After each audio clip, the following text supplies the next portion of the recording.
Hello, everyone. Welcome to the Browse News broadcast. According to Al Jazeera, a Sudanese court in the army-controlled city of Port Sudan has sentenced Mohammed Hamdan Dagalo, the leader of the paramilitary Rapid Support Forces (RSF), widely known as Hemedti, to death in absentia. The court convicted Hemedti and 15 other senior RSF figures of war crimes, crimes against humanity, and genocide. The charges stem from severe atrocities committed in West Darfur, particularly the June 2023 killing of West Darfur Governor Khamis Abubakar and systemic violence in and around El Geneina.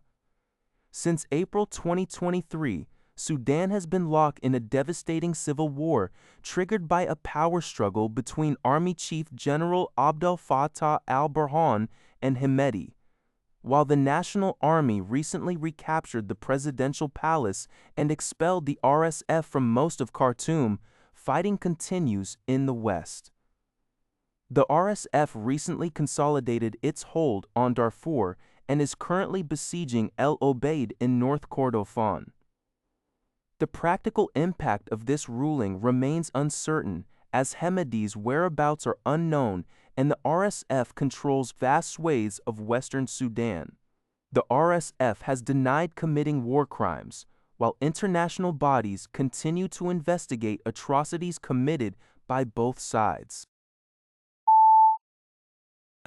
According to a report by Taiwan's Liberty Times, Subak 4, Lithuania's newly appointed Prime Minister, Mindaugas Sinkevičius, expressed his intention to normalize diplomatic relations with China on his first day in office. The new government's platform aims to restore mutual ambassadorial representation, which was downgraded by Beijing in late 2021 after Lithuania allowed the establishment of a Taiwanese representative office in Vilnius.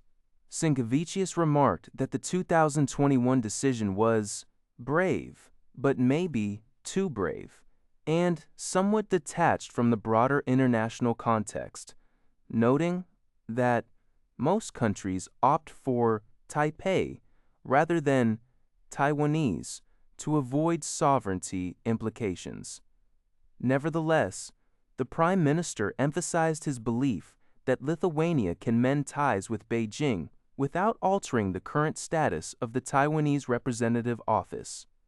Beyond China, Lithuania's new government pledged to maintain defense spending at over 5% of GDP, seek a continuous U.S. military presence as a deterrent against Russia, and sustain its support for Ukraine.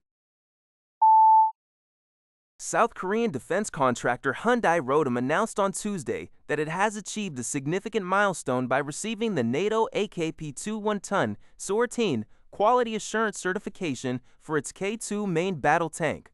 According to a UPI report, this accomplishment makes Hyundai Rotem the first South Korean company to secure this internationally recognized standard. The certification covers the K2 main battle tank along with its supporting family of armored vehicles, including recovery, bridge laying, and mine clearing variants.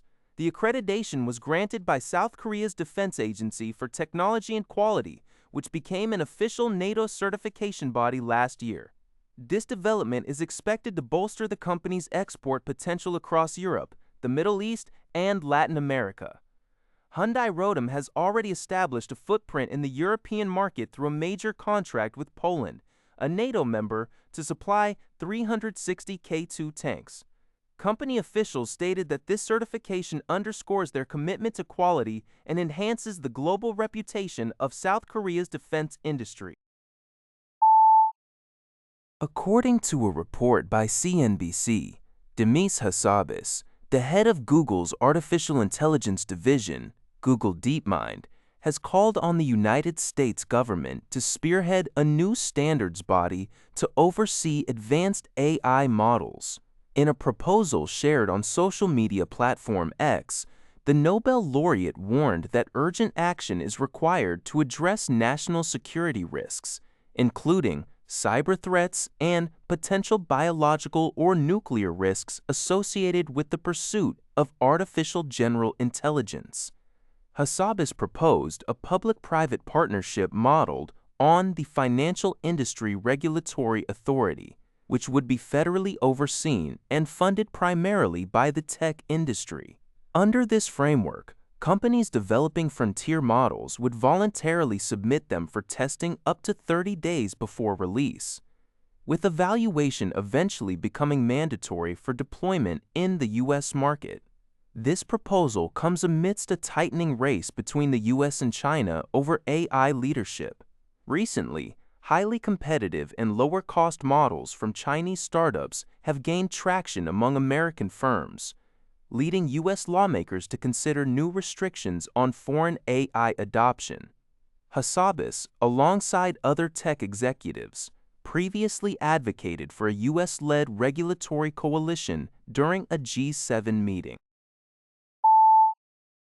According to a report by Global News, a United States citizen working for a humanitarian organization in the Democratic Republic of Congo, DRC, has tested positive for the Ebola virus, the U.S. Centers for Disease Control and Prevention, CDC, announced.